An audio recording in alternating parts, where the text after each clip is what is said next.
Professores, bom dia a vocês que estão nos acompanhando aí no nosso canal no YouTube.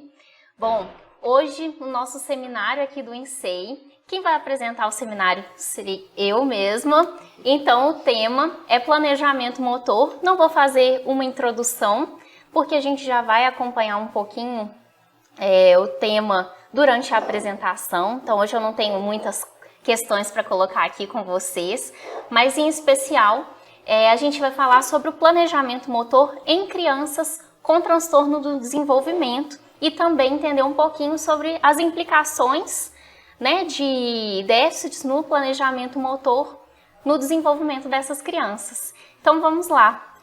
Bom, o planejamento motor ele é um processo que leva em consideração tanto o objetivo quanto as restrições daquele movimento que é desejado, né? Então ele se baseia num modelo interno, né, baseado na simulação da ação que vai ser realizada. Antes de eu planejar, né, o movimento, de eu executar, eu vou verificar as pistas ambientais que estão ali disponíveis para eu antecipar o que é necessário para realizar o meu movimento. E a partir dessa predição a partir dessas pistas ambientais, é que eu vou fazer a predição das consequências sensoriais da ação que eu pretendo realizar, tá? Então, eu tenho uma pista visual sobre como eu tenho que deixar planejar esse movimento para que no final ele seja funcional. Então, suponhamos que a gente está ali com uma das mãos ocupadas e aí eu quero pegar, por exemplo, um pote de creme para me hidratar. Então, esse pote, ele está ali jogado, eu tenho que pegar esse pote de uma forma que eu consiga manuseá-lo e, ao final, abrir, né, o potinho para depois despejar o conteúdo na minha mão. Então, para isso, eu tenho que ter uma representação, não só de como vai ser a apreensão, da força que eu tenho que usar, mas também de qual é o posicionamento final desse objeto durante a minha manipulação, para que aquilo seja funcional, tá? E isso é o que a gente faz para diferentes manipulações, para diferentes atividades no nosso dia a dia. E tudo isso é prévio a uma disponibilidade de um feedback sensorial ali propriamente dito, ok? Então, nós precisamos dessa percepção visual das propriedades do objeto da mesma forma que a gente precisa da percepção com relação ao planejamento de antecipação de força, ok? Então, a gente vai simular mentalmente a ação que é necessária para a gente escolher a posição inicial do corpo. Vamos supor outro exemplo, né? Eu estou aqui com uma caneta, faz de conta que aqui é um desses porta-lápis. A caneta, quando ela está com a ponta virada para baixo, eu já vou pegar e vou começar a escrever. Mas se eu quero realizar esse movimento e eu tenho que já começar a escrever no meu bloco, eu pego a minha caneta, ela tá para cima, vejam aqui, eu peguei, eu vou virar e viro numa posição que é funcional. Senão eu teria que pegar essa caneta, se eu pego ela assim, eu não consigo escrever no lápis. Então é nesse sentido que eu tô falando dessa funcionalidade. Eu visualizei o posicionamento, penso qual é o próximo passo da ação e aí então eu programo qual é a trajetória de movimento que eu vou ter que realizar. E para isso eu tenho que analisar o efeito de conforto do estado final desse movimento para planejar o movimento do meu membro superior aqui no caso, tá? Isso é dependente então de parâmetros espaço-temporais, como por exemplo o tempo de reação e da nossa percepção visual e também da nossa experiência prévia com relação ao uso desses objetos, tá? Então, para a gente adaptar uma tarefa que ela tem um objetivo ali direcionado, né, dentro do movimento de preensão, a teoria visomotor ela vai sugerir então que a gente tem que analisar essas propriedades visuais do objeto e também interagir com o nosso conhecimento prévio com relação ao uso desse objeto. Suponhamos que eu estou aqui com uma bola, né, e eu vou pedir, aqui no caso o bebê, né, que estava no exemplo do slide, ele está realizando o primeiro contato, ele ainda vai explorar, vai descobrir o que está sendo feito, né, para que serve aquele brinquedo. Mas se eu passo uma bola, por exemplo, para Fernanda, e falo, Fernanda, você pega essa bola, por favor? Ela, olhando, ela sabe que essa é uma bola que é de plástico, que ela tem uma câmara de ar, e aí, então, é algo que é relativamente, é leve, né, Fernanda? É muito leve, não é nem relativamente leve. Ela já organizou a sua mão para ela fazer a apreensão, e ela deixou aqui. E aí eu vou pedir a ela para pegar essa outra bola que está aqui na mesa. Você poderia pegar, por favor? É uma bola de plástico. A propriedade visual dela seria semelhante a essa, mas nesse caso, me parece que a Fernanda não conhecia essa bola, né? Não. Então, essa é uma bola que ela tem 2 quilos, a gente usa muito na reabilitação. Mas sempre o primeiro contato das pessoas que a gente coloca para fazer o exercício com essa bola é essa expressão que ela fez. Um medo assim, opa, eu calculei errado. Por quê? A minha experiência prévia com relação a esse objeto não é que ela seja pesada desse tanto. E mesmo eu contando, a Júlia ainda também não imaginou que ela teria esse peso, né? Isso porque a gente reúne essas informações para recrutar as fibras motoras, tanto na quantidade de força, quanto também com relação à destreza que é necessária ali para eu fazer a apreensão desse objeto, tá? Então, os fatores ambientais experimentados durante o desenvolvimento são importantes para a gente melhorar o nosso planejamento motor, e quanto mais experiência a gente tem, melhor é o nosso desempenho com relação ao uso de objetos no nosso dia a dia, principalmente esses objetos quando são familiares, né? Bom, isso é extremamente importante para nós, mas pensando em casos de crianças que têm transtorno do desenvolvimento e apresentam limitações ao realizar suas atividades de vida diária, relacionadas então a movimentos de manipulação, né? Relacionado à manipulação de objetos, a gente sabe que a grande maioria apresenta então uma falha ao executar esses movimentos, né? Elas apresentam déficits. Não são todos, mas a maioria apresenta. Só que a gente tem que enxergar além da própria execução ali daquele movimento, né? Não necessariamente a falha da execução do movimento ela é relacionada a uma fraqueza muscular, uma limitação de disponibilidade de movimento articular, mas ela está muitas vezes relacionada a um déficit no planejamento motor dessas crianças, ok? Então, o que os estudos mostram é que deficiências no modelo de feed-forward podem resultar em um sistema de movimento que é mais dependente de um sistema, né, sensorial ali que está lento, em vez de uma cópia eferente preditiva. Então, ele só vai perceber o movimento e tentar corrigir depois que ele já começou, mas ele não conseguiu planejar o que seria realizado ali naquela tarefa. E é sobre isso que a gente vai falar hoje, então, né? Como os estudos, eles investigam essa dificuldade que existe no planejamento motor e também a sua integridade, né? Existem basicamente 5 tipos de experimentos que podem ser conduzidos para investigar o planejamento motor. Então, um deles a gente até falou, né, que é a avaliação da força. Existem equipamentos disponíveis no mercado que vão avaliar a força e a precisão da nossa apreensão nas diferentes tarefas. E há uma diferença de força e preensão tanto ao pegar um objeto, quanto também qual é a diferença para eu soltar esse objeto. Através dessa diferença, a gente consegue calcular qual é a força que está sendo gasta ali, até mesmo para que não seja deformado aquele objeto. Existe também existem tarefas que são relacionadas ao tempo de reação para iniciar uma tarefa. Então é dado um comando, né? O pesquisador ele dá a instrução daquela tarefa e aí a partir do momento em que ele disser 1, 2, já é calculado o tempo de reação que ele gasta para chegar àquele objeto e então executar. Tem tarefas que avaliam só o tempo de execução, tem outras que é o tempo de execução, de reação para iniciar a tarefa e também se esse início de tarefa foi adequado ao que era esperado. A gente também tem variáveis que são visomotoras. Então, se eu te falo que você tem que pegar esse copo e passar para cá, o que eu tenho que fazer? Ver qual é o espaço que está disponível aqui na minha mesa, o que está livre para eu transferir esse objeto, né? Além disso, eu tenho que analisar onde ele está disposto e para onde eu quero colocar.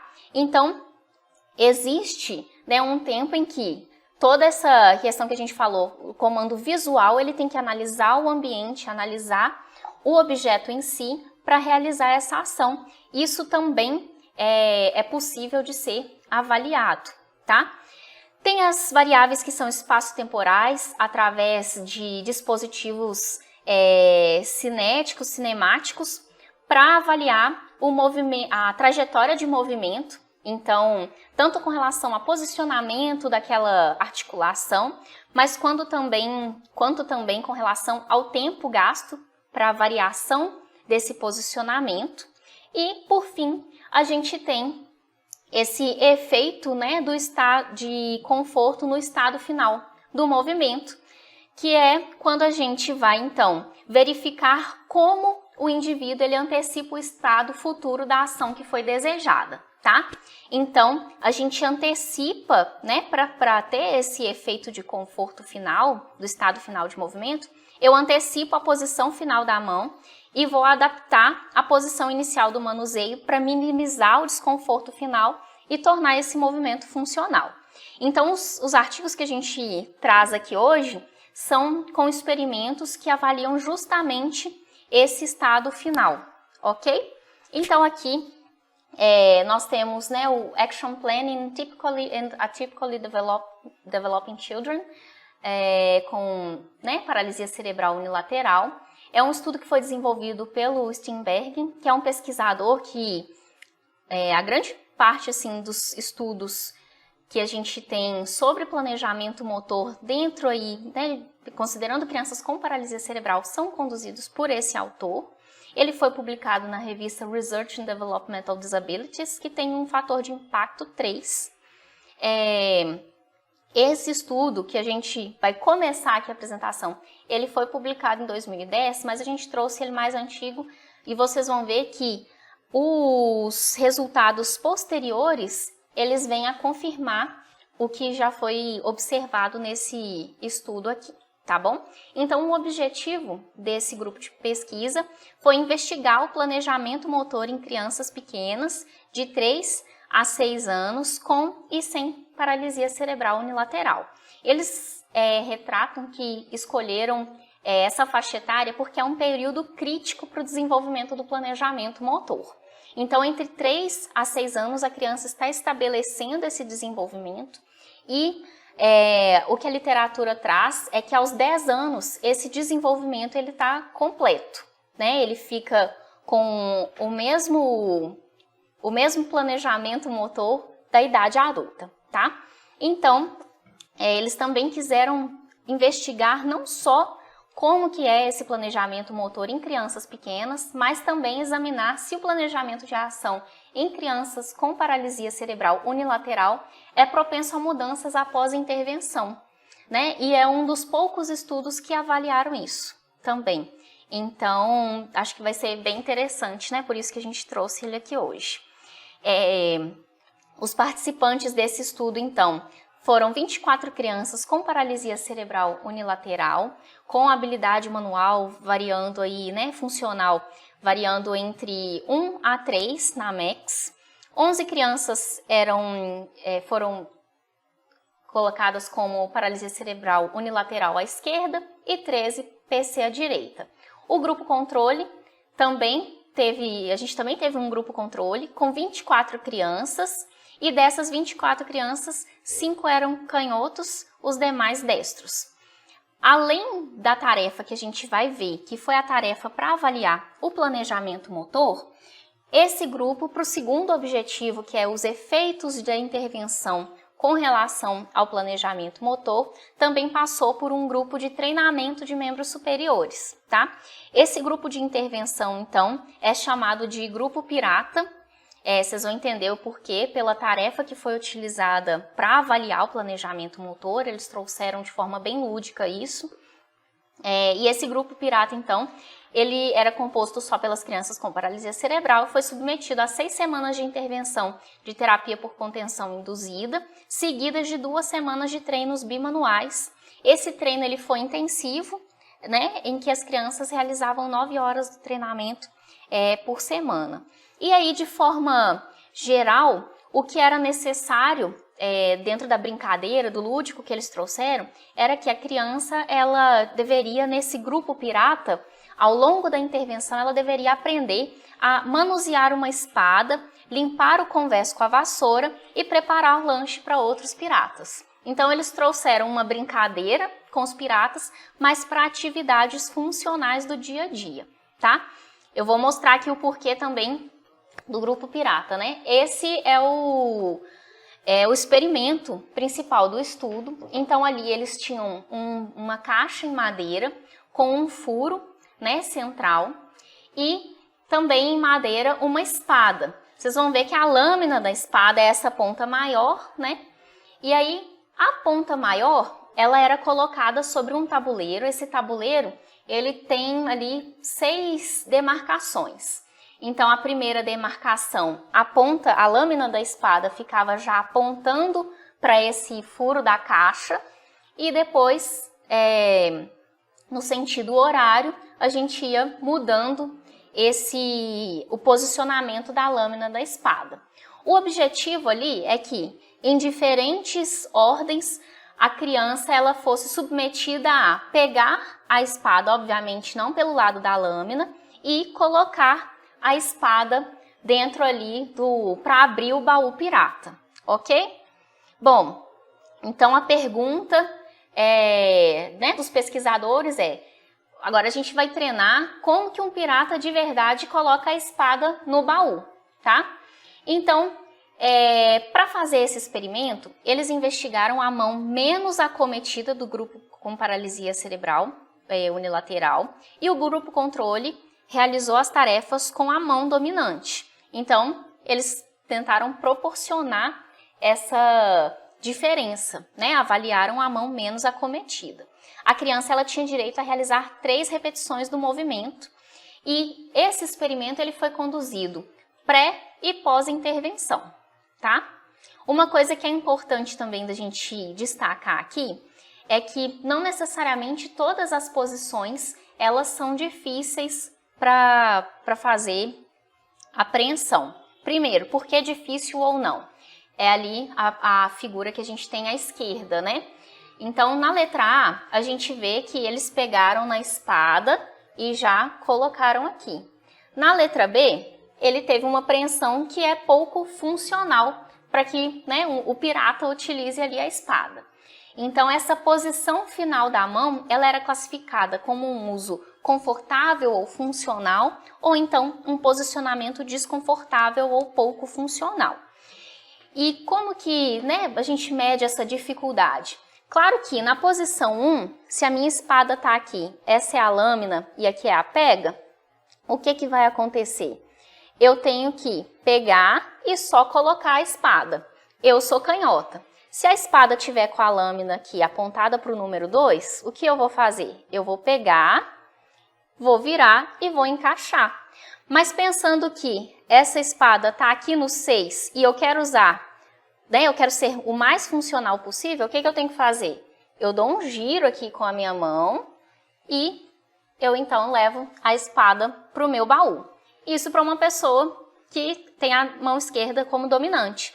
Mas para a mão direita, a gente já tem essa diferença. Então, o posicionamento 6, ele é o mais fácil e o posicionamento 2 é que se tornaria o mais difícil para fazer essa pega, tá? Então, eles levaram isso em consideração, que é o que a gente está explicando aqui no tópico 3. As orientações 2 e 3 foram consideradas, né, as mais difíceis para quem tem a dominância com a mão direita e as orientações 5 e 6 as mais difíceis para quem tem a dominância com a mão esquerda, tá? Isso tudo, então, foi controlado. Bom, então, os resultados, né, que eles apresentam aqui para nós. Primeiro, eles vão fazer uma proporção das posturas ali finais, né, para o conforto desse posicionamento final ali da ação. Então, a gente tem um grupo controle e o grupo que está à nossa esquerda e o grupo de crianças com paralisia cerebral está à nossa direita. Em cinza, a gente tem, então, as condições que são consideradas controles, são as condições em que há facilidade para a realização da tarefa. Então, no caso, para quem tem a dominância da mão direita, são as posições 1, 4, 5 e 6. Para quem é dominante, então, da esquerda, são as posições 1, 2, 3 e 4, ok? As posições mais difíceis, então, são aqui colocadas como, né, condições críticas, que é o que estava aqui no slide anterior. Para quem é dominante direito, é a 2 e 3. Para quem é dominante à esquerda, é a 5 e 6. E eles foram verificar qual é a diferença, né, que existe ali nessa proporção da postura final de movimento, né, sendo confortável nas crianças do grupo controle e nas crianças com um grupo com paralisia cerebral. E o que eles observaram? Né? Quando a gente compara as condições crítica e controle, houve um efeito para os grupos. Então, a gente pode observar aqui que o grupo controle, à medida que...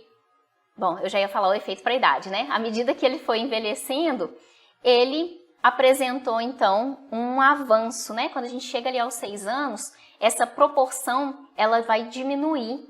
E quando eles estão com 3 anos, essa proporção, né? Ela tem uma distância maior. Então, eles sentem mais dificuldade quando o movimento está na posição de, né, desconfortável, tá?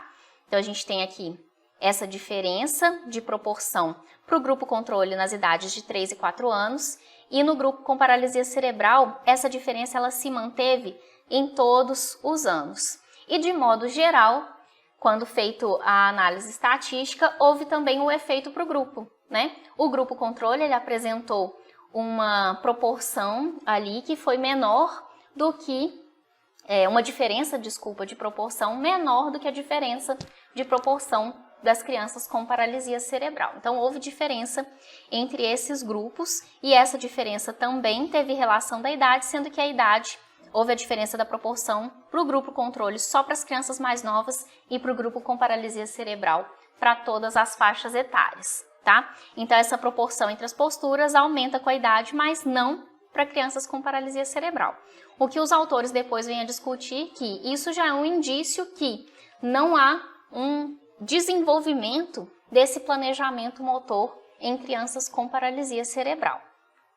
Bom, a gente também tem os resultados do segundo objetivo aqui do estudo, que é verificar o quanto esse planejamento motor ele sofreu mudanças pré e pós-intervenção. Então, aqui estão só as crianças do grupo com paralisia cerebral submetidas à intervenção e a gente observa que nas condições, né, em que era fácil de ser realizado o movimento, não houve diferença, mas nas condições em que o posicionamento da mão precisava ter tinha uma restrição biomecânica ali para sua realização, houve diferença pré e pós, tá?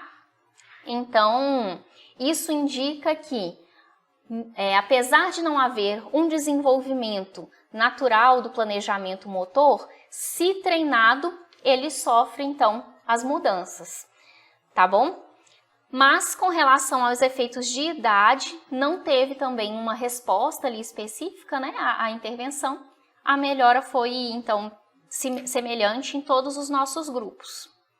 Bom, esses resultados, então, eles mostram pra gente que, à medida que as crianças vão ficando mais velhas com relação ao desenvolvimento típico, elas apresentam maior habilidade para realizar o planejamento motor. No entanto, as crianças que têm paralisia cerebral, elas não apresentam esse mesmo resultado. As crianças entre 3 a 4 anos, eles tinham uma baixa proporção da postura final confortável nas condições críticas, mas conseguiam então realizar a postura inicial de forma confortável à medida que iam envelhecendo. As crianças mais velhas, elas não atingiram um nível semelhante dos adultos, mas isso é explicado porque o desenvolvimento completo só ocorre aos 10 anos de idade, tá?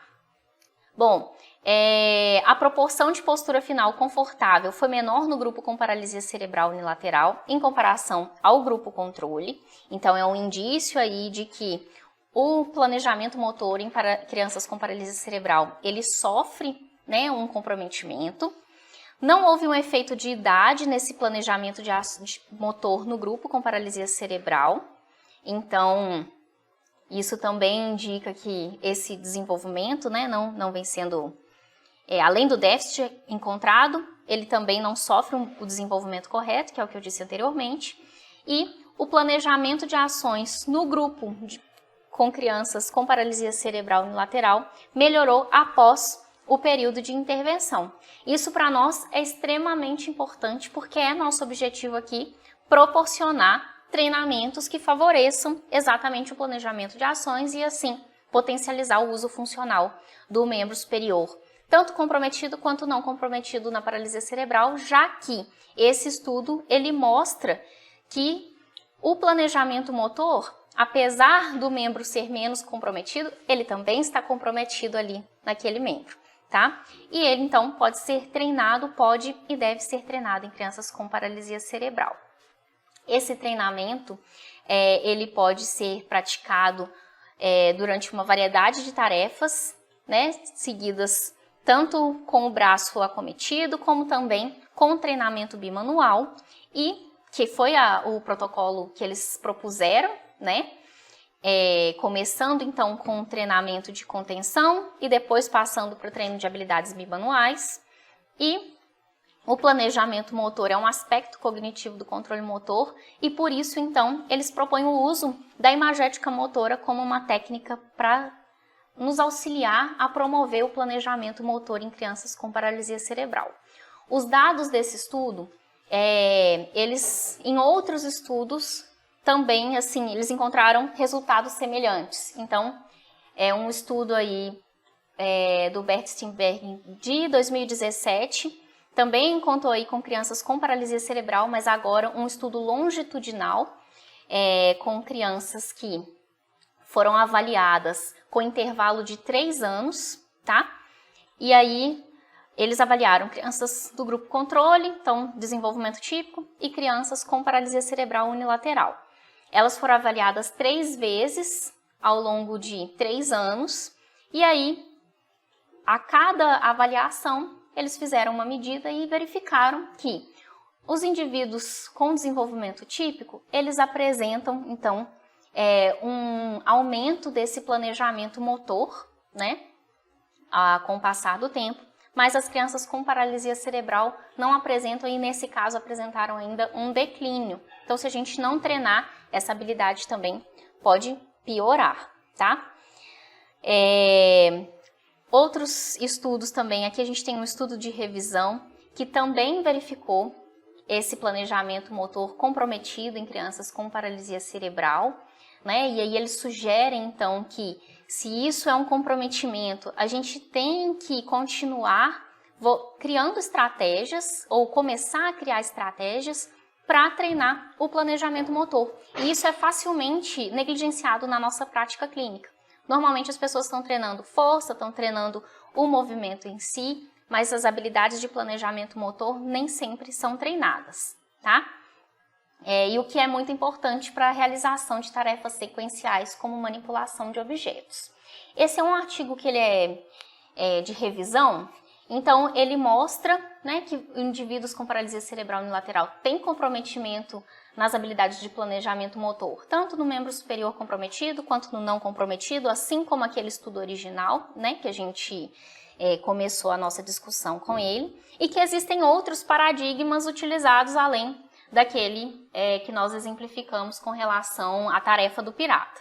Então tem a tarefa do copo, né, em que se eu falar com uma criança para ela fazer de conta que aqui tem água, levar esse copo à boca, qual seria a posição que ela tem que realizar?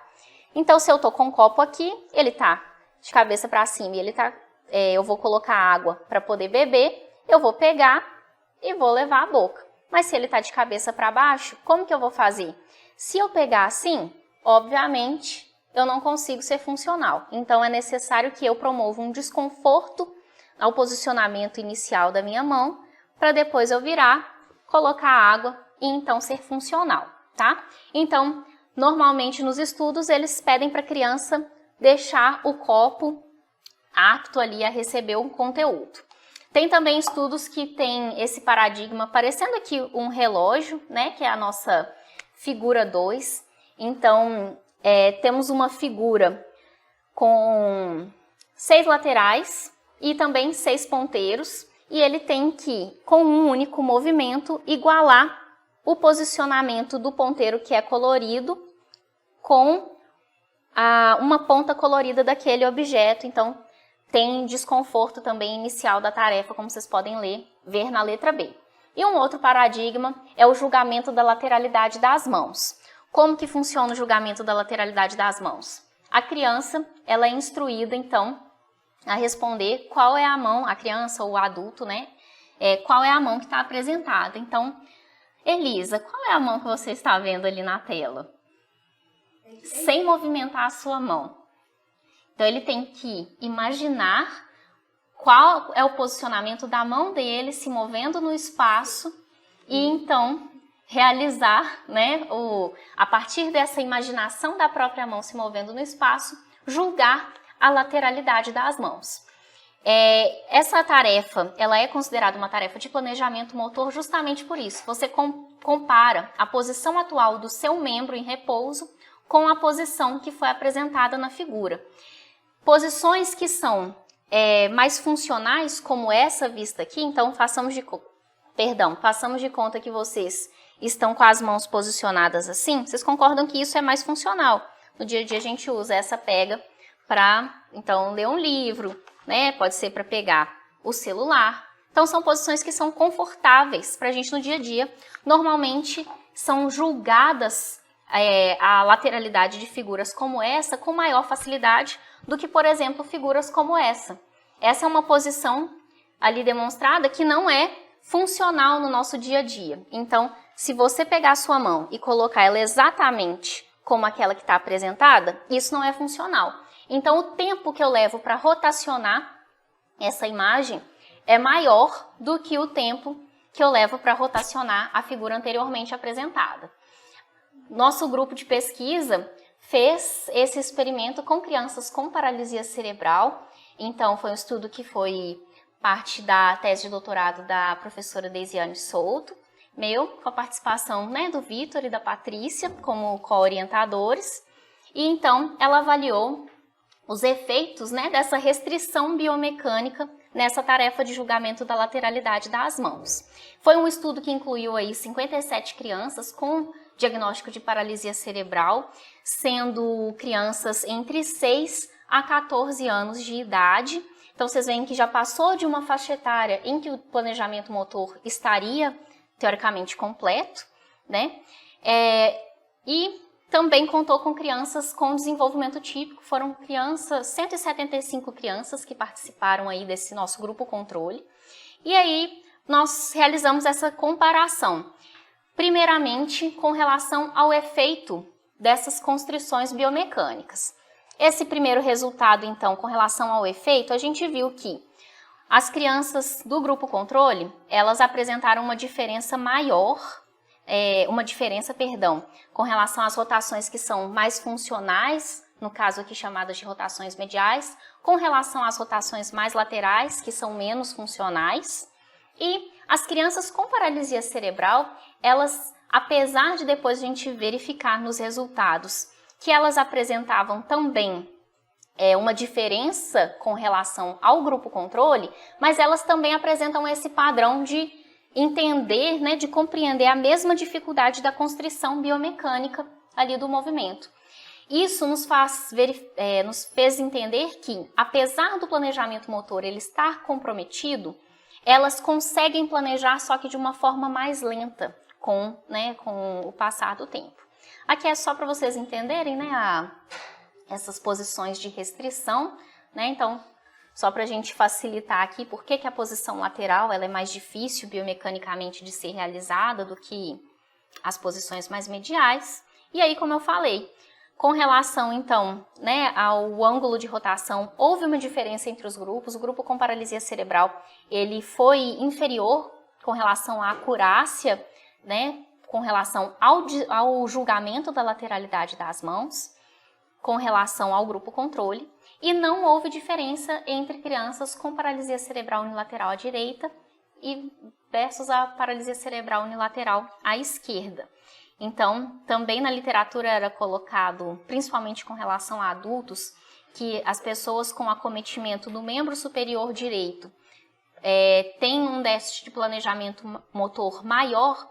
Nos nossos resultados aqui, crianças com paralisia cerebral, eles teriam o mesmo nível de acometimento, provavelmente aí pela questão da plasticidade, né? A gente tem mais compensações aqui. Bom, a gente falou até agora da paralisia cerebral, mas a gente sabe que se a gente for analisar, né, os corsets da CIF, que as funções neuromusculoesqueléticas e relacionadas ao movimento representam um perfil funcional que ele é comum tanto às crianças com paralisia cerebral quanto às crianças com transtorno do espectro autista. Então, só para fechar aqui rapidamente, né, um último artigo que também investigou esse planejamento motor em crianças com autismo. E aí, utilizando desse paradigma, né, de avaliação de estágio de conforto, né, do movimento final, tá? Então, a gente sabe aí que os déficits sensório-motores, eles, apesar de não representarem um critério diagnóstico para crianças com autismo, eles são altamente prevalentes e que eles, com certeza, impactam muito na qualidade de vida, na interação, né, na funcionalidade, na independência dessas crianças. Então, um déficit motor causado pelo planejamento motor também pode ser observado. Alguns estudos já apontam também, né, já vem apontando que eles apresentam alteração no planejamento, na organização e na coordenação motora. Existem, a Amanda trouxe para nós, né, alterações nos inputs sensoriais e também a organização do comportamento motor. E esses dados, eles foram primeiramente demonstrados em 96, e aí apontando desde lá que crianças com autismo apresentam alguma dificuldade no planejamento motor. Mas os dados da literatura são inconsistentes ainda com relação ao planejamento motor no autismo, por isso esse estudo que a gente está mostrando aqui avaliou a habilidade de crianças com autismo em planejar o movimento, considerando o estado de conforto final desse movimento. Participaram desse estudo 14 crianças com autismo, 9 do sexo masculino, 5 do sexo feminino. O diagnóstico médico foi solicitado e aqui desse grupo, né, para comprovar que elas tinham autismo, né, foi a forma que eles escolheram para comprovação do diagnóstico, através do diagnóstico médico. E participaram também 75 crianças com desenvolvimento típico, também com a idade aí entre 5 a 11 anos, tá? A tarefa, ela foi semelhante àquela que a gente viu do copo, só que no caso ainda foi um paradigma bimanual, que eles não tinham só que imaginar que precisavam derramar um líquido ali no copo. Eles recebiam uma garrafinha e recebiam o copo ali posicionado na mesa, e aí a ideia é que a criança deixasse, pegasse o copo, seja na posição habitual ou não, e tivesse que servir o conteúdo. Então, uma tarefa um pouco mais complexa por exigir habilidades bimanuais, tá? Bom, da mesma forma, eles avaliaram qual foi, né, se foi sacrificado ou não o comportamento motor inicial em prol da funcionalidade do comportamento motor final. Como resultado, então, quando a gente compara as crianças com autismo e com desenvolvimento típico, foi verificado que há uma diferença com relação a esse sacrifício feito no início do movimento, né, em prol da funcionalidade, em que as crianças com autismo apresentam um desempenho inferior às crianças com desenvolvimento típico. E eles ainda dividiram fizeram uma comparação dividindo o grupo de crianças autistas com a faixa de 5 a 8 anos e de 9 a 11 anos. Quando comparadas as crianças mais novas com autismo para as crianças mais velhas, eles não encontraram também diferença, semelhante aos dados na paralisia cerebral. Quando eles compararam as crianças com desenvolvimento, com autismo de 5 a 8 anos, com as crianças de desenvolvimento típico da mesma idade, foi observada uma diferença com o desempenho das crianças com autismo sendo maior, né, melhor do que das crianças com TEA. E quando a gente comparou também, né, eles compararam as crianças com autismo de 9 a 11 anos com as crianças de desenvolvimento típico, também foi inferior, mas as crianças com autismo, elas apresentaram um desempenho equivalente às crianças com desenvolvimento típico de 5 a 8 anos. Então, a gente verifica que elas apresentam, né, um planejamento motor de crianças que estão no estágio mais inicial do desenvolvimento, tá? Eles novamente trazem na discussão que os resultados na literatura são inconclusivos com relação a esses déficits de planejamento motor no autismo, mas o estudo, né, os resultados que foram apresentados aqui, eles reforçam a hipótese de que crianças com autismo demonstraram um estado de conforto final diferente daquele apresentado por crianças com desenvolvimento típico, fazendo com que a gente possa então sugerir que as crianças com autismo realmente apresentam dificuldades no planejamento motor durante a execução de suas atividades. Então aqui a gente trouxe uma série de estudos na paralisia cerebral, isso já está mais, né, tá melhor definido, mas a gente já tem indícios fortes de muitos artigos também mostrando que esse comprometimento ele também ocorre em crianças com autismo. E isso tem uma série de implicações para o que a gente faz na nossa reabilitação, né? Qual é a proposta de intervenção que a gente tem para melhorar esse desenvolvimento do planejamento motor? É claro que, como a gente viu também no estudo inicial, quando a gente treina uma tarefa, né, direcionada ali a um objetivo, a gente potencializa, né? Então, esse é um dos objetivos que a gente trabalha dentro do Treine e dentro do MIG. Mas, pensando especificamente no planejamento motor, a gente também traz uma nova proposta, né, que é trabalhar o planejamento motor dentro do nosso protocolo de atividades, né, a partir desses achados na literatura. Então, dentro, né, das atividades que são propostas no nosso Guia Prático da Cidade do Amanhã, a gente tem uma série de atividades que buscam justamente desenvolver o que foi demonstrado aqui, né, na literatura, né? Então, a gente tem uma atividade para rotação mental do próprio corpo. Então, a criança ela é convidada a comparar a posição do estímulo-alvo, que está aqui, né, o Pedrinho acenando, com vários outros estímulos sendo apresentados embaixo, e ele tem que verificar, através da rotação mental, se a mão ali que ele está acenando nessa figura, na primeira, é a mesma que ele está acenando ali. Vejam aqui a segunda, essa central, né? Se você rodar o Pedrinho mentalmente, a mão que ele está acenando é a esquerda ou é a direita? Tá? É a mesma da figura lá de cima? Então, isso faz com que a criança imagine o movimento ocorrendo e compare. Ao realizar isso, você dá um preditor de eu vi ali a imagem, eu imagino a rota do movimento e eu comparo com o que eu desejo, o que é semelhante do que a gente precisa fazer para ter o planejamento motor eficaz. Temos também tarefas com relação, comparando aí o uso, né, do copo ou então de uma garrafinha de água. Temos atividades também do conforto inicial para você pegar uma pizza, né? Então, eu quero pegar uma fatia de pizza. Se ela está lá na outra ponta e a única fatia disponível é, por exemplo, a pizza de calabresa que está lá do outro lado, aí o que eu vou fazer? Eu vou pegar ela pela pontinha ou eu vou pegar ela pela borda, que é o mais fácil? Então, eu tenho que sacrificar o conforto inicial para depois levar essa fatia de pizza à boca.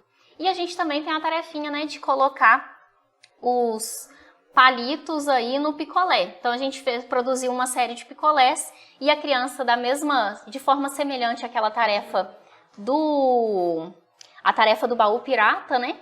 Como a gente está trabalhando no mercadinho, nós vamos produzir vários picolés então e diferir o posicionamento desse palitinho para ela então poder vender esses picolés no mercado, tá? E claro que não poderia faltar, já que uma das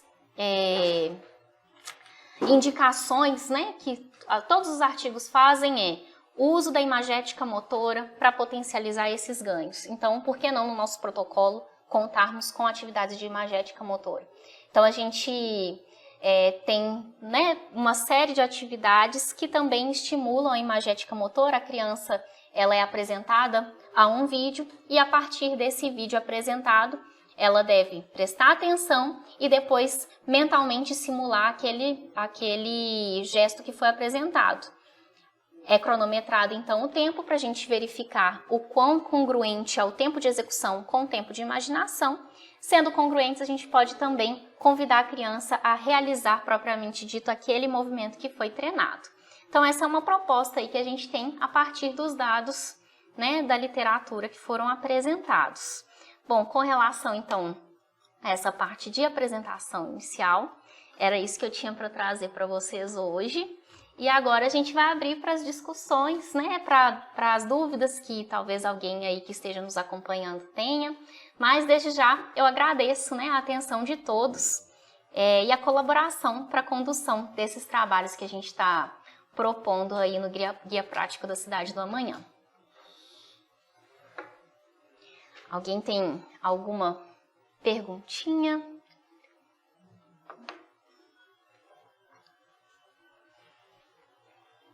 Então, Thalita, parabéns pela sua apresentação. E como foi meu primeiro contato assim com planejamento motor, eu gostaria de te fazer uma pergunta. Eu estava ouvindo, né, você explicar e estava pensando, e você acha que o planejamento motor, ele se relaciona com a aprendizagem estatística? Porque olha a minha linha de raciocínio, assim. A criança, desde muito cedo, ela é exposta, né, a diferentes objetos que ela tem que pegar, que ela tem que manusear. E, ao mesmo tempo que ela experiencia ali, ela observa outras pessoas também manipulando objetos no cotidiano. E para aprender como manipular os objetos da forma mais funcional possível, né, ela precisa se atentar às pistas visuais e ambientais, como você falou. Então, ó, parece uma bola de plástico, né? Eu já vi bolas de plástico. Você deve se atentar às propriedades físicas, né, dos objetos. E deve formular hipóteses. Então, assim, se eu acho que parece de plástico, né? Claro, isso é algo automático, mas assim, se parece uma bola de plástico e eu já interagi com outras de determinada maneira, eu acho que eu devo pegar dessa forma, né? Então, formula hipótese. Testa hipótese, né? E pode dar errado, como, por exemplo, essa bola aqui, né? Mais pesada, que, de acordo com a nossa experiência, né? A gente acha que pode pegar de um jeito. E, na verdade, nossa hipótese é refutada, então exige, né, recalcular a rota, né? Assim, pensar de uma outra forma, né? Como fazer isso de outra forma. E, além disso, né, você mesmo mostrou nos estudos que crianças, tanto com paralisia cerebral quanto crianças com autismo, as posições difíceis, ou seja, menos intuitivas, elas são aprendidas mais lentamente, né? Você disse. Você usou a expressão, não é uma aprendizagem natural. Mas você mostrou que a intervenção teve resultado, né? Então, o que eu raciocinei? Que talvez o planejamento motor possa se relacionar com a aprendizagem estatística, né? Logo, crianças, né, com transtornos do neurodesenvolvimento podem ter uma dificuldade de adquirir esse conhecimento, né, de uma forma mais natural, né, interagindo com o ambiente, e logo, né, precisam de instruções mais explícitas, mais sistemáticas, né, intervenções mais voltadas àquilo que para crianças típicas é algo natural, né, é algo intuitivo. Então, eu gostaria de saber se você acha que realmente há uma relação, ou se não, o que você teria a opinar sobre esse comentário. Elisa, você quer falar antes? Posso falar? Claro. Eu achei essa pergunta super interessante, né? E acho que dá a oportunidade da gente discutir essas questões aí do conceito de aprendizagem estatística e de esquema e a questão do planejamento motor, né? Eu acho que a ideia dessa tarefa, que ela é uma tarefa inusitada, ela é uma tarefa nova, né? Então, por causa disso que é de planejamento, porque exige funcionamento, o planejamento é uma função executiva, então você não pode funcionar no piloto automático, né? A ideia da teoria da aprendizagem estatística é de que, à medida que você vai tendo experiências com situações, você vai induzindo, você vai generalizando um esquema, uma representação, vamos dizer assim, prototípica de como é que você vai lidar com aquele problema, que tipo de gesto que você vai que você vai fazer. Tá? Existe na área da motricidade, do controle motor, uma teoria dos esquemas. Né? O esquema, então, é uma generalização que você faz a partir de uma série de instanciações de experiência que você tem com aquele gesto. Então, ele é uma representação assim, mais abstrata, só que ela funciona no piloto automático. Tá? Então, assim, você não precisa pensar para ativar o esquema é ativado naturalmente. Quando coloca essa tarefa, é quando o esquema não funciona, porque você tem a affordance do objeto, que é aquilo para que o objeto serve. Então, assim, o objeto serve, a empunhadura da espada é para pegar a espada. Então, você tem um esquema mais ou menos automático de como é que você vai pegar aquilo na maioria das situações, mas só que está apresentado uma outra situação. Então, aquele esquema não está funcionando e aí você precisa o planejamento motor, né? Você está com uma situação nova, tá? E você tem que, vamos dizer assim, desenvolver ali de novo, ao vivo e a cores, na hora, um novo esquema. E eu acho que vamos dizer assim, o treinamento é justamente dar a possibilidade da criança criar esse repertório de soluções automáticas que ela não precise mais usar o planejamento depender tanto de função executiva como ela dependia antes. Tá? Pode falar? Claro. Eu gostei do exemplo do copinho com a caneta. Tem ele aí? Ó, com a caneta que você estava colocando. Deixa eu estou só pensando em cima disso aqui, eu vou colocar um contraponto para gente, sei lá, vamos discutir um pouco isso. Então, eu fui anotando algumas coisas e processando aqui. Então, esse conforto inicial, ele sendo prejudicado, para que a execução final seja mais eficiente. Isso é feito dentro do desenvolvimento típico. Sim. Sim? Sim, isso mesmo. Então, por exemplo, numa situação inicial que você me disse, se eu vou usar essa caneta para fazer a espada, o ideal é que eu mude minha posição aqui, saia daqui para ter essa vantagem do lado de cá, ok? Mas se a gente pensar que a criança tem paralisia cerebral, e se essa paralisia cerebral é uma lesão do motoneurônio superior, motoneurônio inferior, com aqueles problemas todos de excesso de excitabilidade. E se a gente pensar no membro superior, por exemplo, direito, nós teríamos que fazer uma análise também das fibras musculares. Sim. Porque você tem fibra do tipo 1 e fibra do tipo 2. Só que qual que é o grande problema da paralisia cerebral? A fibra do tipo 2 é uma fibra rápida e o limiar de excitabilidade dela é mais alto. Por isso que vai ter um predomínio maior das fibras do tipo 1 no membro superior. Portanto, numa situação intrínseca muscular, ela pode ter uma desvantagem, por quê? Porque nesse momento ela não usa por quê? Porque esse momento de fazer isso, ela precisa dos extensores, porque é fibra do tipo 2. E a fibra do tipo 2, pela lesão da própria paralisia cerebral, ela já tem o limiar de excitabilidade alto e ela nunca vai usar. Entende? Pois ela só vai usar a fibra do tipo 1. Entende o que eu estou falando? Não sei se é uma loucura nesse sentido, mas o que eu estou querendo colocar é que crianças com paralisia cerebral, esse processo de conforto inicial pode estar prejudicado dentro dessa estratégia de planejamento motor se pensarmos que as fibras do tipo 2 têm limiar de excitabilidade mais alto. Então, isso vai ser perdido. Então, ela só tem a fibra do tipo 1. Então, a estratégia dela não é dependente desse, talvez, affordances, mas daquilo que ela tem de recurso estrutural para poder fazer. Então, assim, se ela só tem tipo 1, então a escolha dela vai ser utilizando a musculatura tipo 1, que é a que vai ser de limiar de excitabilidade mais baixo para fazer a execução. Não sei se isso tem estudos levando em consideração esse aspecto, entende? Então, assim, eu fico analisando dessa forma, quer dizer, se a gente pensar que um dos principais problemas é que há uma perda de capacidade nessas crianças, então com paralisia cerebral, tendo uma prevalência maior do tipo de fibra muscular, que é o tipo de fibra 1, que é a fibra que tem a capacidade de maior resistência, né? Então, se nessas ações motoras você precisa de fibras do tipo 2 para executar e ela já vai ter essa desvantagem, a única coisa que resta para ela é a fibra do tipo 1. Então, enfrentar aquela ação, enfrentar aquela tarefa, a única coisa que ela tem é a fibra do tipo 1 para poder fazer. Entende? Deixa eu ver se eu entendi. Só confirmando se eu entendi.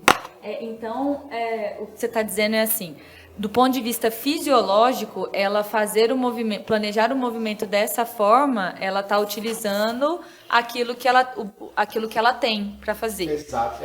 Ela não tem fibra do tipo 2. Sim. Porque se nesse movimento aqui, ela automaticamente teria que ter fibra do tipo 2 para fazer, que é os extensores, porque ela vai ter mais flexor. Por isso que a criança com paralisia cerebral fica assim, quando ela está mais rígida. Então essa espasticidade, essa situação toda é um predomínio das fibras do tipo 1, porque ela tem um limiar de excitabilidade mais baixo.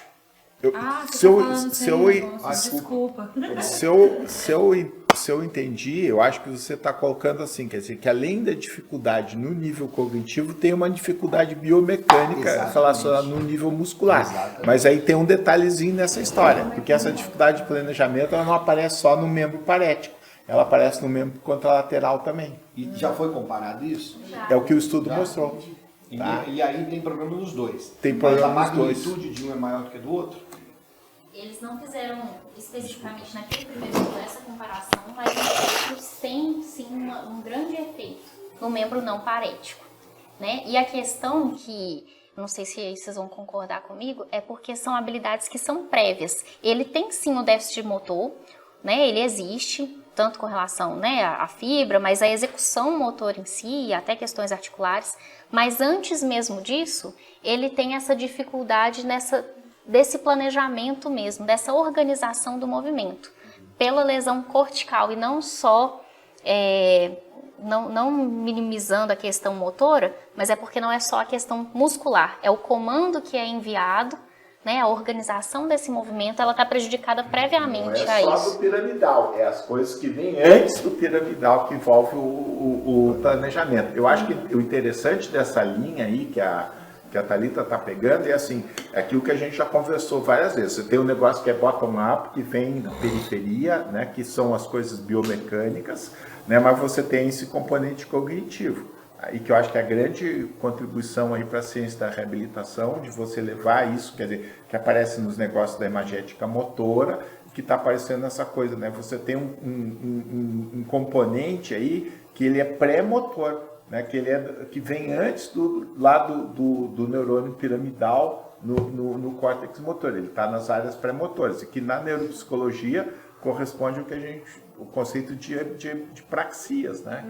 De gestos que você se aprende, né? E que depois se automatiza com a aprendizagem, né?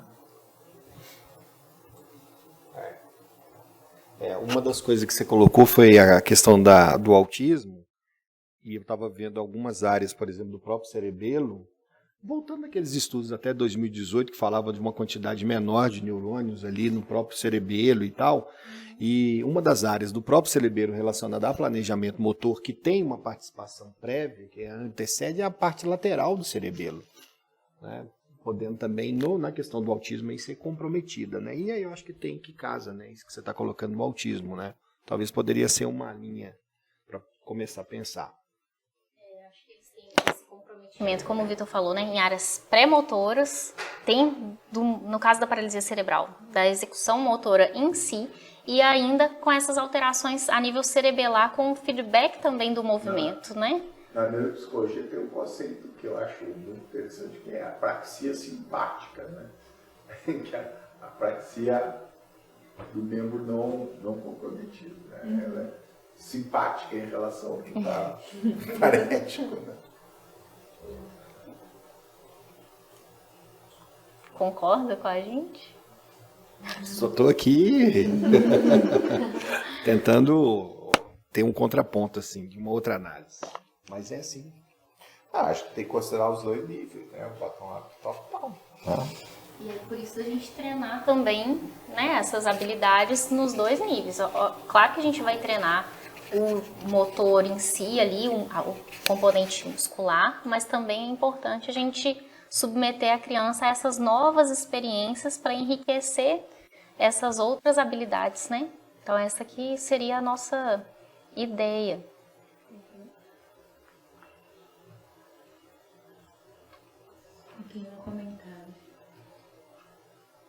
Eu tô aqui só borbulhando, né? Pensando num monte de coisas. E o que eu achei, assim, extremamente importante, né? Do ponto de vista clínico também, para além de toda a discussão, é que um dos erros, né, na neuropsicologia, quando é feito dessa forma, é pegar um diagnóstico e indicar intervenções que sejam pontuais no que é central. Então, vamos pensar assim, no autismo, a maior alteração seria de habilidade social. Então, você indicar uma intervenção única e exclusivamente lá com um psicólogo em habilidade social. E o quanto os atendimentos interdisciplinares, né, são de fato relevantes. Então, o quanto que isso não tem um impacto funcional na vida da criança e coordenação motora, né? Quando a gente vê os artigos dos transtornos do neurodesenvolvimento, há um tempo atrás o Vitor me indicou, inclusive, um artigo com machine learning, que eles olharam, né, quais testes impactavam mais para determinados diagnósticos, e aí o que foi visto é que os testes de coordenação motora, eles apareciam ali em alteração para a maioria, né, para todos praticamente, transtornos do neurodesenvolvimento. E, de modo geral, né, as avaliações neuropsicológicas tendem a utilizar instrumentos que vão avaliar ali coordenação motora, né, velocidade e precisão motora, e não isso tudo que você trouxe, né, o planejamento, assim por diante. Funções executivas também é o aspecto, né, o componente ali neuropsicológico alterado que não especifica transtorno nenhum. Dos transtornos psiquiátricos aos transtornos do neurodesenvolvimento, funções executivas é alterado em qualquer um deles, né? Assim, não é algo que define, assim, diz mais quanto ao impacto daquele diagnóstico no dia a dia da pessoa, né? Do que, de fato, qual é o diagnóstico que vai ser dado. E aí isso me traz, assim, o quanto que essas intervenções interdisciplinares, de fato, o que precisa ser feito, né? Um fisioterapeuta que vai ter esse olhar, que vai organizar uma intervenção adequada para esse aspecto e que, às vezes, o psicólogo lá não vai, né? Eu aprendi um monte aqui hoje, né? O quanto que uma criança com autismo, com TDAH, estou doida para ver se tem artigo com TDAH também, se beneficia de intervenções desse tipo, né? Que é o diferencial do MIG, né? Da coisa interdisciplinar, e eu acho que dá possibilidade das pessoas de diversas especialidades trabalharem em conjunto, né? O Vitor colocou essa questão do membro contralateral, que é sadio, tendo um prejuízo ainda, né, na questão da paralisia cerebral. Mas se eu for pensar também, uma perspectiva de trilhos miofaciais, aí eu começo também a trazer uma outra situação. Porque se a gente pensar que essa musculatura da criança, que a gente fez o teste, essa aqui, que é flexora, ela tem também uma alteração de tecido conjuntivo, porque a gente sabe que você perde água, perde glicosaminoglicana, né, que é uma proteína, perde o próprio colágeno, elastina, tornando esse tecido conjuntivo aqui todo pelo desuso mais rígido. E se ele fica mais rígido, por suas ligações através da fáscia, nós podemos ter talvez até um prejuízo contralateral numa situação também de uma performance sendo diminuída contralateral por causa de uma rigidez desse local, tendo uma compensação, né? Entendeu? Então, assim, eu não sei se, mas olhando nessa outra análise também, quer dizer... Em alguns casos, a deficiência, né, motora no membro não parético, ela pode ocorrer justamente por uma compensação funcional cerebral, a nível de plasticidade. Mas eu também acredito que, assim, a gente entra num ciclo vicioso, né? A gente tem uma alteração a nível pré-motor. Isso, com o passar do tempo, é refletido, né? Existe a motor em si, existe o pré-motor, e o desuso, né, ou não uso aprendido, ele vai reforçando, e aí você manda menos... Esse input sensorial, ele também não é enviado de forma correta, até por essa rigidez que você falou, né, os órgãos proprioceptivos ali, que estão presentes na fáscia. Eles vão enviar essa informação errada, e a própria transmissão de força miofacial, que também é realizada de forma errada. E à medida que existe essa rigidez maior em um tecido, eu vou compensar com uma frouxidão em outros pontos, isso é compensado, essa frouxidão em outro ponto vai levar a rigidez em outro, e assim adiante. À medida que eu não desenvolvo algum recurso para eu aprimorar essa questão, eu vou reforçar esse padrão. E aí eu vou ter um aspecto de quanto maior essa frouxidão, a informação proprioceptiva também está sendo enviada errada, né? Qualquer estímulo, opa, aconteceu alguma coisa, então eu já vou responder de outra forma. Como a parte mais rígida vai responder menos a estímulos externos, por quê? Não parece que não houve a perturbação ali naqueles órgãos, então a informação não é enviada, né? Então a gente tem uma hiperexcitabilidade, uma hipoexcitabilidade, reforçando um padrão prévio, né? Então acho que... Eu acho que essa é uma situação até mesmo para a utilização de uma veste, que a gente estava até falando, porque se você tem áreas disfuncionais que alteram a estabilidade, seja por uma frouxidão de um lado, por uma rigidez do outro, e aí se você consegue melhorar uma estabilidade, principalmente de core, para que você pense em membro superior. Então, se consegue melhorar essa estabilidade, e se essa veste, ao ser utilizada, nós temos aqueles fatores de remodelação tecidual, que é o quê? Que é tempo, padrão de uso e estresse, porque é assim que se remodela um tecido conjuntivo e ganha sarcômeros em série.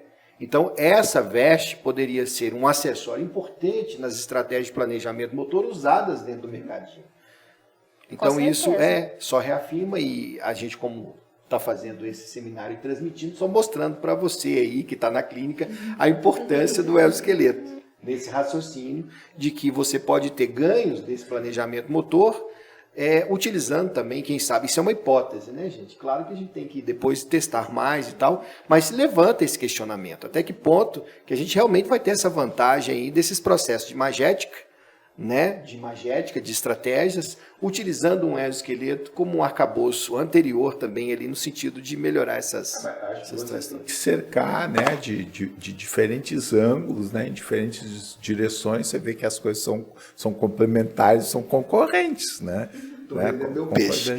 Com certeza. Mas acho que é esse, com certeza, o nosso propósito, né? A gente se cercar, juntar todas as peças. Se tem uma falha na execução do planejamento, e a falha motora, a gente não nega que ela exista. Então, eu corrijo essa falha motora, digamos assim, através da remodelação tecidual proporcionada pela veste. E, ao mesmo tempo, eu corrigi o meu planejamento motor, eu forneci oportunidades diferentes para a criança aprender formas diferentes de executar aquele movimento. Então, eu consigo intervir, digamos assim, né, tanto do aspectos bottom-up, top-down, e aí eu consigo promover uma recuperação a nível funcional ainda maior do que quem trabalha só em uma das pontas, né? Que é o que a gente procura fazer, tanto dentro da nossa própria área de atuação, mas também compartilhando com os demais, né? A gente sempre vai completando essas pecinhas aí para proporcionar a reabilitação como um todo. Você mostrou a parte da imagética e até com aqueles cartões ali que a criança às vezes identifica e roda ali mentalmente aquilo, né? Uhum. Você tem um fluxo óptico importante com relação a isso.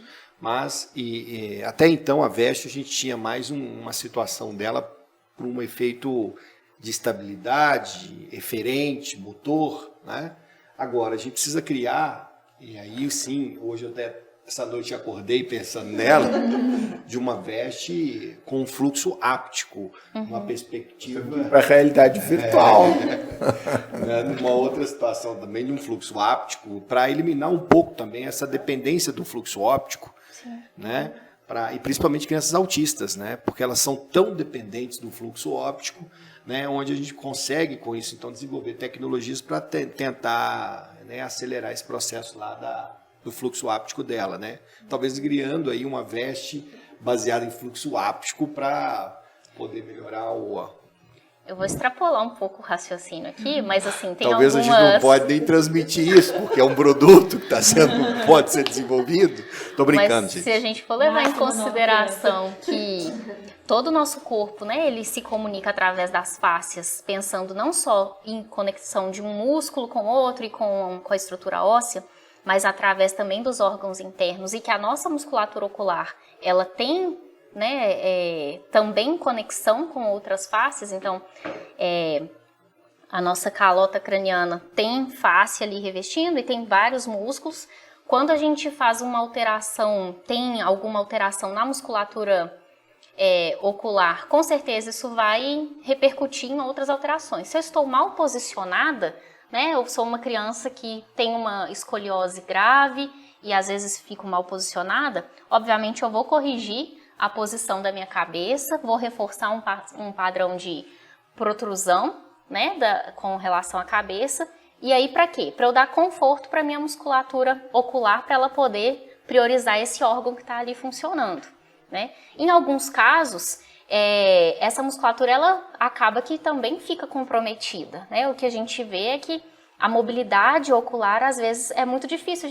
Tem pessoas que têm uma dificuldade visual maior e quando ela tem que explorar o campo, né, visual esquerdo, direito, ir para cima, olhar para baixo, isso influencia, não só a nível de questões vestibulares, né, que a gente também está trabalhando isso na unidade de mercadinho, mas também essa organização, porque se o fluxo, né, a informação visual é tão importante para eu me organizar com relação ao ato motor que está sendo executado, mas que também o posicionamento da minha cabeça através da minha visão vai influenciar os meus órgãos vestibulares, alguma influência esse posicionamento geral também pode ter, né? Então, de novo aí falando, a veste ela vai potencializar uma boa postura para o meu corpo, para o meu tronco, movimentos de braço, mas claro, para a cabeça e pescoço, podendo também favorecer o funcionamento dos órgãos vestibulares e também do sistema visual. E esse sistema visual aprimorado pode mandar uma informação também melhor, né? E a extrapolação da extrapolação, mas são coisas a se pensar, né? Volta a gente para a Terra, Vitor, por favor. Foco. Volta. Tem mais algum comentário? Eu teria um comentário, mas seria um comentário final para fazer. Nós estamos encerrando? se deixar, nós vamos visitar um Planeta, né, Patrícia? Não quero terminar a discussão. Tá? Posso fazer um comentário final? Pode. Então tá. Eu só queria confessar a minha admiração pela Thalita. Tá? É um prazer imenso testemunhar, né? Eu estava me lembrando da Thalita quando ela veio no laboratório como aluna de iniciação científica da Patrícia, né? É uma alegria muito grande ver o seu crescimento, ver uma pesquisadora, uma profissional clínica na maturidade, fazendo as contribuições que você está fazendo, com a liderança que você está tendo. E eu acho que assim, é muito bonito de ver como você está pegando as coisas que você trabalhou no seu doutorado e está aprofundando, indo adiante, aplicando isso, né? Transformando isso em produtos que vão beneficiar as crianças não só com paralisia cerebral, mas também com autismo e outras condições, né? E eu acho que de uma maneira pioneira fazendo isso, né, na iniciativa privada, mostrando que não é só na universidade que a gente consegue fazer pesquisa e desenvolver produtos, e obviamente aí, né, com o suporte todo dado pelo Renato, pela Maria, né, na Treine, no INSEE e tal. Tá? É isso. Parabéns. Muito obrigada, Vitor, né? Obrigada a todos vocês. Eu agradeço muito, né, sempre a toda a sua orientação, né? As palavras também, não vou ficar aqui delongando em agradecimentos. Então, assim, eu só tenho a agradecer, porque todo esse conhecimento ele veio, né, do laboratório. E também, com certeza, agradecer muito a confiança do Renato e da Maria, né, no nosso trabalho aqui em equipe.